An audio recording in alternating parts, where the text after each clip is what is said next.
काबिल एहतराम हमारे मेहमान गिरामी अयूब रिसर्च के मायानात साइंटिस्ट स्टूडेंट्स और इसके अलावा अदरक के इनोवेटर ग्रोवर्स, अस्सलाम वालेकुम। मेरा नाम वसीम अब्बास है और मैं जिंजर के प्रोजेक्ट को 7 सालों से इसके ऊपर काम कर रहा हूँ। जैसे अभी आमिर साहब कह कर गए कि हमने जब ये प्रोजेक्ट स्टार्ट किया तो जितना अवेलेबल लिटरेचर हमें मिला अपना इंटरनेट के ज़रिए या बुक के ज़रिए, उसको हमने इम्प्लीमेंट करके इस चीज़ को आगे बढ़ाया। लेकिन जब बंदा प्रैक्टिकली काम करता है तो चीज़ें कुछ अदर वे से सामने आती हैं। तो हमने वो सारे जो इसके जो प्रॉब्लम्स थे उसको फेस किया, आइडेंटिफाई किया और उसके सलूशन निकाले। और आज अल्हम्दुलिल्लाह हम इस स्टेज पर बैठे हैं कि जो इसकी मेन चीज़ें हैं जिनको हम पकड़ के इसको सक्सेसफुल क्राफ्ट बना सकते हैं, वो नॉलेज आप लोगों के साथ शेयर किया जा रहा है। जैसा कि हर क्राफ्ट के साथ कुछ ना कुछ बायोटिक और एबायोटिक जो है वो मसाइल रहती हैं, इस तरह जिंजर के ऊपर भी जो है वो बीमारियों के जो है ना वो मसाइल हैं। लेकिन आज आपके साथ जो चीज़ डिस्कस की जाएगी वो सिर्फ वही होगी जो इस पंजाब के अंदर हमने ऑब्जर्व किया है और उसके ऊपर जो हमने साइंटिफिक स्टडीज अपनी करके जो बेहतरीन हल निकाले हैं वो आप लोगों के साथ शेयर किया जाएगा। इसका सबसे जो मेन मसला है वो सॉफ्ट रॉड है। सॉफ्ट रॉड में 2 किस्म के सॉफ्ट रॉड इसके ऊपर आते हैं। एक आते हैं पीथियम सॉफ्ट रॉड जो कि लोअर फंजाई का मेंबर है, उसकी वजह से आता है, और दूसरा सॉफ्ट रॉड है बैक्टीरियम की वजह से। तो ज़्यादातर हमारी जो पंजाब की फील्ड है उसमें जो प्रॉब्लम आया है, हमने फेस किया है, वो पीथियम की वजह से जो सॉफ्ट रॉड आता है। इसके मतलब चंद ज़रूरी जो बातें हैं वो आपके साथ शेयर करते हैं। सबसे पहला पेपर जो हमें मिला है इसकी जो कि रिपोर्ट हुआ है दुनिया में, वो 1907 में हुआ है इंडिया के शहर गुजरात से। किसी साइंटिस्ट ने उसको शेयर किया कि ये सबसे पहले जो वहाँ पर फार्मर्स को प्रॉब्लम था तो उन्होंने इसको आइडेंटिफाई किया 1907 में। ये सबसे बड़ा थ्रेट है जितना भी ग्रोइंग एरियाज है इंडिया में, चाइना में और इवन डेट के हमारे पाकिस्तान में। सबसे ज़्यादा जो थ्रेट है जिससे हमारी अदरक की क्राफ्ट फेल होती है वो पीथियम सॉफ्ट रॉड है। आवाज़ आ रही है आप लोगों को? चलें ठीक है। 2021 में एक पेपर छपा है, उसके मुताबिक ये है कि इसकी जो आने के साथ अगर हम इसकी मैनेजमेंट प्रॉपर नहीं करते तो हमारी पूरी की पूरी क्राफ्ट जो वो फेल हो जाती है। हमारी सारी एफर्ट्स, हमारी सारी मैनेजमेंट उस वक्त काबिल कबूल नहीं है जब तक हम इसको एड्रेस नहीं कर पाते। 15 से ज़ायद जो इसकी इकसाम है वो रिपोर्टेड है दुनिया में जो कि सॉफ्ट रॉड काज कर रही हैं, जिनमें 2 अहम हैं जो कि इंडिया और पाकिस्तान के अंदर जिसकी वजह से ये बीमारी चल रही है। अलामात इसकी क्या है? जैसे अभी आमिर साहब बता के गए थे, इसका जो तना ऊपर निकलता है उसको हम सूडोस्टेम बोलते हैं। मर्चों के कुछ ग्रोअर यहाँ पर बैठे होंगे, उनको ये एक बीमारी जो मर्चों के ऊपर बहुत ज़्यादा आती है जिसको कॉलर रॉट बोलते हैं। कॉलर रॉट बड़ी अहम मर्ज है मर्चों की, वो भी लोअर फंजाई के मेंबर की वजह से होती है और उसका इन्फेक्शन पॉइंट भी क्या होता है? कॉलर का पॉइंट। तो इसके अंदर भी जो इसके मर्ज का जरसूमा है वो उसके कॉलर पॉइंट के ऊपर उसके स्पोर्स गिरते हैं, वहाँ से ये इसकी इन्फेक्शन स्टेब्लिश होती है और ये पौधे के दोनों अतराफ में इसका जरासीम चलता है, अपवर्ड और डाउनवर्ड। जैसे ही ये अपवर्ड चलता है उसके पौधों का रंग जो है, पत्तों का रंग जो है वो पीला होना शुरू हो जाता है। सबसे पहले जो निचली सतह वाले पत्ते होते हैं उनके जो टिप्स होते हैं वो पीले होते हैं, उसके बाद उसके मार्जिन्स पीले होते हैं, लेकिन सेंटर ऑफ द लीफ जो होता है वो ग्रीन होता है। इन एडवांस ये पूरे के पूरे पत्ते जो हैं वो पीले होना स्टार्ट हो जाते हैं। उसके बाद मिडल स्टेज वाले पत्ते, मिडल के बाद अपर स्टेज वाले पत्ते, यानी कि ये डिजीज डाउन टू अपवर्ड की तरफ मूव होती है। इस तरह जो राइजोम इसका जो है वो भी गलाव की तरफ जाता है, लेकिन डिफ्रेंशिएट बैक्टीरियम से इसका ये है कि इसका गला हुआ जब हम निकालेंगे ज़मीन से रॉटेड राइजोम, उसके अंदर किसी भी किस्म की हमें जो है वो बदबू वो हमें महसूस नहीं होगी। और अगर हम उसको प्रेस करेंगे तो उसमें से मिल्की जो है वो लिक्विड भी बरामद नहीं होगा। इस पिक्चर में आप देख सकते हैं कि ये डाउन टू अपवर्ड जो है ये मर्ज जो है वो चल रही है। ये गले हुए कुछ अदरक की पिक्चर आपको दिखाई जा रही है फॉर योर इंफॉर्मेशन। कंपैरिजन है हेल्दी का और रॉटेड का। फैक्ट्स क्या है, इस बीमारी के आने के फैक्ट्स क्या है, रीजन क्या है डेवलपमेंट की। जैसे आमिर साहब बता रहे थे कि इसकी जो ऑप्टिमम जो परफॉर्मेंस है वो 25 से 30 डिग्री सेंटीग्रेड के ऊपर जाकर होती है अदरक की, और यही टेम्परेचर आइडियल है पीथियम की डेवलपमेंट का। तो जैसे उसके लिए आइडियल सिचुएशन है, इसके लिए भी आइडियल सिचुएशन है। अगर उसको उसके साथ पानी मिल जाए या मॉनसून का स्पेल चल जाए या इरिगेशन या किसी, जैसे अगर हमने कोई रॉन्ग साइड सेलेक्ट कर ली है, नशेबी जो एरिया हमने सेलेक्ट कर लिया है उसके अंदर पानी खड़ा हो जाए, तब इसके लिए आइडियल सिचुएशन आ जाती है और ये पूरी की पूरी फसल को मार देती है। उस वक्त हमारी कोई भी जहर जो है वो काबिल असर नहीं होती। बड़ा आसान सा इसका लाइफ साइकिल है कि ये दो तरह से ये बीमारी जो है वो हमारे खेतों में आ सकती है या आगे चल सकती है। एक वो जिसके अंदर हमारा मटेरियल जो हम ले रहे हैं वो इन्फेक्टेड हो, उसके ज़रिए आएगी। सेकंड ज़मीन के अंदर मौजूद होते हैं इसके जरासू में। दोनों तरीक़ों से होगा क्या, इसके जो इन्फेक्टिंग एजेंट्स होते हैं उसको जूओस्पोर्स बोलते हैं, वो अपने इन्फेक्टेड सोर्स से हमारे हेल्दी सोर्स को लगते हैं, वहाँ से ये इंटरेक्ट करके हमारे प्लांट सिस्टम में दाखिल होकर उसको मुतासर करते हैं। उसके बाद ये फर्दर प्लांट टू प्लांट में जाते हैं, आगे मूव होते हैं। किस तरह हो सकते हैं, किसी कल्चरल प्रैक्टिस के ज़रिए हो सकते हैं, हम जो पानी देते हैं उसके ज़रिए हो सकते हैं, या जो हमारा पानी ये जो बारिश के स्पेल से आता है उसके ज़रिए हो सकते हैं। सो मैनी वेज, या हमारा जो बंदा काम कर रहा होता है उसकी रॉन्ग प्रैक्टिस की वजह से ये हमारे डिजीज से हेल्दी की तरफ मूव हो जाते हैं। तो करना क्या है, और ये इसकी लैब स्टडीज़ है। लैब स्टडीज़ के अंदर ये देखें, इसका ये कल्चर जो है वो इस किस्म का डार्क ब्राउनिश सा हमें नज़र आता है अगर हम इसको आर्टिफिशियल मीडियम पे चलाएं, और अगर इसकी हम फर्दर स्टडी करें तो इसका जो स्पोर है वो इस किस्म का हमें नज़र आता है।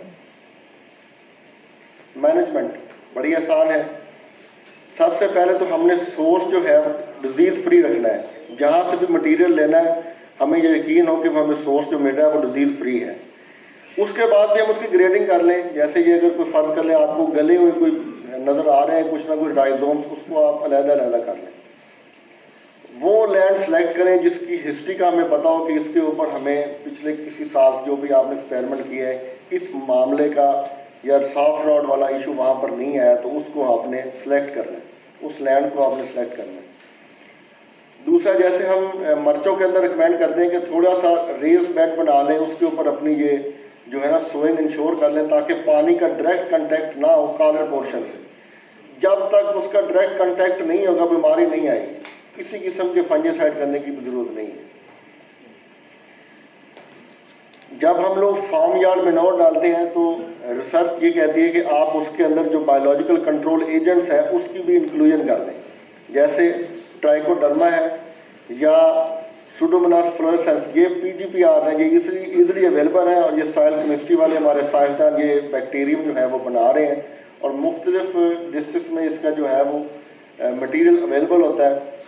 वो आधा किलो की पैकिंग में, 1 किलो की पैकिंग में ये मटेरियल मौजूद होता है, तो आप उसके अंदर इसको इनकॉर्पोरेट कर दें तो ये जरासीम उसके अंदर चले जाते हैं, और ये पीथियम को क्या कहते हैं, उसका गला दबा देते हैं। 3 तरीके ही हैं बायो कंट्रोल एजेंट्स के किसी दूसरी ज़िंदगी को कंट्रोल करने के। या तो उसको खुराक खाने ना दें, या उसको अपने खुराक के सोर्स से दूर कर दें, या कोई ऐसा केमिकल बना दें जिससे उसकी मॉर्टेलिटी हो जाए। तो ये मॉर्टेलिटी किस तरह करता है कि उसके फर्ज करें कि कोई भी एजेंट उसके गले को पड़ जाएगा, ये उसको खाने ही नहीं देगा, खाएगा नहीं तो ये इन्फेक्शन आगे नहीं चलेगी। सीड ट्रीटमेंट, जैसे ये अभी आमिर साहब बता कर गए कि सीड ट्रीटमेंट बड़ी ज़रूरी है। अच्छा, अब हम ये 3 चीज़ें आप लोगों को रिकमेंड क्यों करते हैं कि हमें ये आइडिया नहीं होता कि आने वाले दिनों में हमें किस किस्म के हालात का सामना करना पड़े। या हमारा जो मटेरियल है हमारे पास उसमें किस किस्म के जो जरासीम है वो आगे चल रहे हैं। तो इसलिए हम फंजीसाइड को भी और बैक्टीरियासाइड को भी एक साथ ही जो है ना वो ट्रीट करवा लेते हैं, ताकि हमारे दोनों जो मसाइल हैं वो पहले से ही एड्रेस हो जाए। तो हमारी जितनी भी यहाँ पर थॉरली स्टडीज़ हुई है उसमें से जो हमने फाइंडिंग्स की है वो यही है कि कॉपर ऑक्सीक्लोराइड, स्ट्रेप्टोमाइसिन सल्फेट, कासोमेन G1, ये इनमें से कोई एक मैं आपको डिटेल में बता दूंगा, ये हमारे लिए ज़रूरी है सीड ट्रीटमेंट के लिए। दूसरा जो रॉट है उसे हम बोलते हैं जी बैक्टीरियल सॉफ्ट रॉट। इसके अंदर 3 बैक्टीरियम है जो दुनिया में रिपोर्टेड है जो ये सॉफ्ट रॉट कर रहे हैं। पंजाब के अंदर हमने अदरक के अलावा कई मामलात में जो सॉफ्ट रॉटिंग देखी है, जैसे कि बैम्बूज में और वेजिटेबल में, ख़ास तौर पर मस्क मेलन में, वाटर मेलन में, और ये समर जो क्रॉप्स अभी फ्रूट्स का आप आएंगी उसके ऊपर ये एर्वेनिया या पैक्टोबैक्टीरियम उसके अंदर इन्वॉल्व होता है सबसे ज़्यादा इस पंजाब के अंदर। तो इसके अंदर भी इसी की इन्वॉल्वमेंट है। अलामात कैसी हैं? बिल्कुल वैसे ही हैं। बंदा इनिशियली इसको थोड़ा सा कंफ्यूज हो जाता है उसके साथ, पीथियम सॉफ्ट रॉट के साथ, लेकिन इसके अंदर जो पौधा पीले रंग का होगा तो उसकी जो पिलाहट है, उसकी जो चमक है वो सोने की तरह होगी, गोल्डन शक्ल की होगी। यानी पत्ते पीले होंगे और कन्वर्ट हो जाएंगे गोल्डन टाइप, गोल्ड की तरह के। लेकिन पीथियम में गोल्ड की तरह के नहीं होते, जस्ट लाइक नाइट्रोजन डेफिशिएंसी वाले पत्ते ही महसूस होते हैं।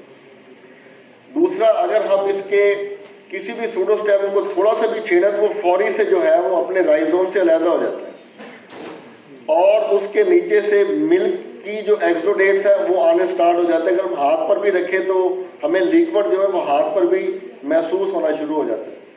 अगर हम उसका राइजोम नीचे से निकालें तो वो हमें गला हुआ महसूस होता और शदीद किस्म की बू जो है उसमें से आनी शुरू हो जाती है। जब हम उसको प्रेस करते हैं तो उसमें से ये जो है येलोविन जो है बैक्टीरियल की जो ऊजिंग है वो निकलनी शुरू हो जाती है। बहुत सारे केसेस के अंदर तो हमें राइजोम मिलता ही नहीं है, पूरे का पूरा राइजोम ये बिल्कुल जो है वो खत्म हो जाता है। इसके अंदर जो बैक्टीरियम इन्वॉल्व है वो ग्राम नेगेटिव उसकी नेचर है, रॉड शेप का होता है ये। इसके अंदर फ्लैजेला भी अवेलेबल हो सकता है, नहीं भी हो सकता। दोनों किस्म की सूरत हाल के अंदर ये ज़मीन में मौजूद है। होता क्या है, एज अ पैथोलॉजी या पैथोलॉजिस्ट होने के नाते से हम लोग ये रिकमेंड करते हैं कि आप पूरे के पूरे सीड को ही लगाएं। जब आप पूरे के पूरे सीड को लगाएंगे तो एंट्री के चांसेस जो है वो मिनिमम हो जाते हैं, बैक्टीरियल की एंट्री के चांसेस मिनिमम हो जाते हैं। लेकिन इससे कास्ट बढ़ जाती है, सीड कास्ट बढ़ जाती है। जब सीड कास्ट बढ़ती है तो हम कहते हैं कि राइजोम को पीसेस में तोड़े, पीसेस में कन्वर्ट करते हैं। जब हम पीसेस में इसको कन्वर्ट करते हैं और ज़मीन के अंदर इसको जाने देते हैं तो मैनी वेज अवेलेबल होते हैं बैक्टीरियम को राइजोम के अंदर दाखिल होने के लिए। जैसे ही वो उसके अंदर राइजोम के अंदर जाता है तो सबसे पहले अपनी इन्फेक्शन इस्टेब्लिश करता है उसके कॉर्टेक्स में, फिर कॉर्टेक्स से उससे आगे जाता है वो पैरेन्काइमा सेल्स में। उसके बाद वो क्या करता है कि वो राइजोम की डिग्रेडिंग करना स्टार्ट कर दिया, रॉटिंग स्टार्ट कर देता है।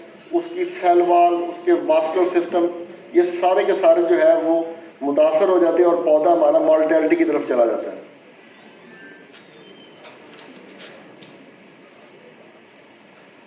दूसरी इन्फेक्शन का सोर्स यही है, जैसे मैंने पहले बताया कि अगर एक हमारा पौधा मुतासर है, हम उसकी मैनेजमेंट नहीं कर रहे या उसको बाहर नहीं निकाल रहे, तो उससे जो जरासीम है वो नियर बाई पौधों को लग रहे हैं, या हमारे किसी भी फार्म टूल की वजह से अगर कोई पौधा किसी जगह से जख्मी हो गया तो और वो अगले हेल्दी पौधे से भी उसका कांटेक्ट हो गया तो उसके ज़रिए भी उसके जरासीम वहाँ तक पहुँच जाएंगे और ये रॉटिंग का बायस बन जाएगा।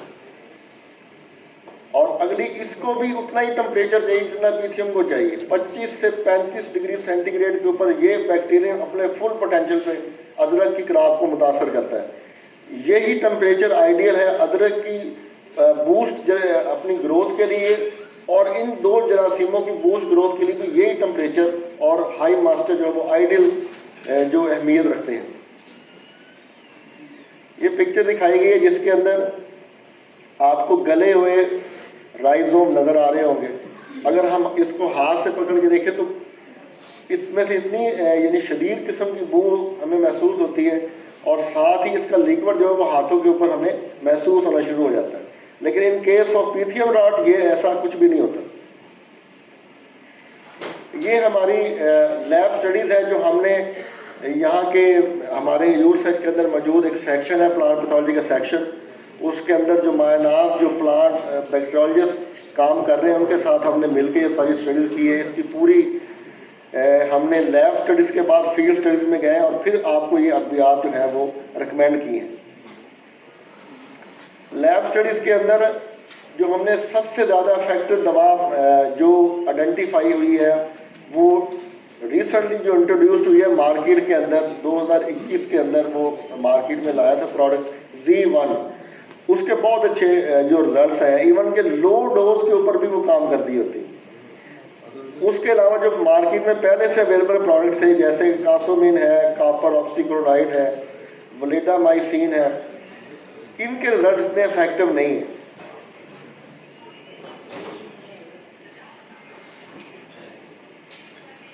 इनकी मैनेजमेंट कैसे करनी है जी हमने?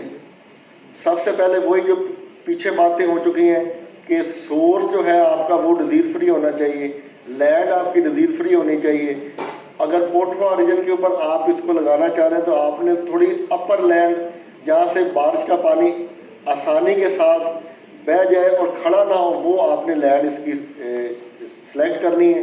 और इसकी हिस्ट्री ये हो कि जहाँ पर आपने रॉटनिंग ना देखी हो पहले, तो उसको आपने सेलेक्ट करना। उसके बाद आपने ग्रेड किया हुआ जहर लगा हुआ सीड उसके अंदर लगाना है।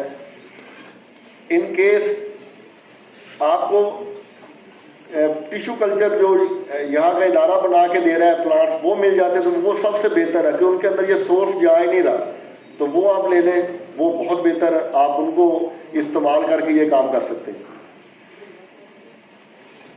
दुनिया के अंदर इसको कंट्रोल करने के चंद तरीके हैं। एक तरीका ये है कि आप इसको हार्ट एयर ट्रीटमेंट दे दें। हार्ट एयर ट्रीटमेंट ये है कि आपने ये जो जिंजर के पीसेस आपके टूटे पड़े होंगे उसको चैम्बर के अंदर रख के उसका टेम्परेचर आपने लेकर जाना है इनर 35 से 40 डिग्री सेंटीग्रेड तक, और उसको 10 मिनट का एक्सपोजर देना है, तो इसके सारे जो जरासीम है वो ख़त्म हो जाएंगे। दूसरा इसका तरीका है गर्म पानी के साथ को ट्रीट कर लेना, हार्ड वाटर ट्रीटमेंट। आसान सी जो ट्रीटमेंट है जिसको जहर नहीं मिलती, हार्ड वाटर ट्रीटमेंट के जरिए भी आपने इसको कंट्रोल कर सकते हैं। 50 डिग्री सेंटीग्रेड तक आपका पानी गर्म हो, उसमें आप अपने राइजोम्स डाल दें, 15 से 20 मिनट का एक्सपोजर दें और निकाल के खुश्क करके लगा दें, तब भी बीमारी काफ़ी हद तक कंट्रोल हो जाएगी। तीसरा तरीका इसका यह है कि सीड को फंजीसाइड और बैक्टीरियासाइड के जरिए हम क्या कर लें, ट्रीट कर लें। ये मार्केट के अंदर जो मैंने आपको भी बताया कि जिसके सबसे अच्छे रिजल्ट्स आए हैं वो Z1 है। मार्केट में दूसरा प्रोडक्ट भी अवेलेबल है कासोमिन के नाम से, कसूगामाइसिन के नाम से भी आता है, तो आपने Z1 को प्रेफर करना है। इन केस जैसे आमिर साहब ने बताया आपको Z1 मार्केट में नहीं मिलता, तो ये किसी भी वेटनरी शॉप से आप चले जाएं तो ये स्ट्रेप्टोमाइसिन सल्फेट के टीके अवेलेबल होते हैं, तो आप ये ले सकते हैं और इसके जरिए भी आप अपना काम बैक्टीरिया को कंट्रोल करने वाला कर सकते हैं। ये कुछ अद्वियात दिखाएगी। यहाँ पर मैं आपके ना जिंजर फोरम के अंदर भी हूँ, तो कुछ वीडियोस और कुछ कमेंट्स उसके ऊपर आते रहते हैं कि जिसके अंदर लोग ट्रीटमेंट कर रहे होते हैं, मुख्तलिफ फंजीसाइड के कम्बिनेशन के वो फार्मूले जो है वो टेस्ट कर रहे होते हैं, जिसके अंदर पिछले दिनों में नटीवो भी चला, टॉप्सल भी चला और लाइकवाइज कोई और भी प्रोडक्ट्स वो as a seed treatment recommend कर रहे होते हैं। तो माय डियर ये याद रखें कि हमने पीथियम को रोकना है। पीथियम लोअर फंजाई का मेंबर है, जितनी भी आप हायर फंजाई वाली जहर उसके अंदर डालेंगे वो इफेक्टिव नहीं है, आपके पैसों का ज़िया है। तो इसलिए आप टॉप्सल पे ना जाएं, नटीवो पे ना जाएं, एमिस्ट्रा टॉप पे ना जाएं, रैली पे ना जाएं, किसी और प्रोडक्ट के ऊपर ना जाएं। जो लोअर फंजाई के रिकमेंडेड प्रोडक्ट हैं उनके ऊपर रहे तो वो बीमारी एड्रेस होगी, अदरवाइज नहीं होगी। बैक्टीरियासाइड आपको बता दिया है, ये आपको मार्केट के अंदर काफ़ी अवेलेबल प्रोडक्ट है, उसको स्क्रीन आउट करके आपको एक ही प्रोडक्ट बताया जा रहा है या दो, उनमें से एक का इंतखाब करें। एक्सपेरिमेंट्स करके अपने कीमती मटेरियल को ज़ाया ना करें।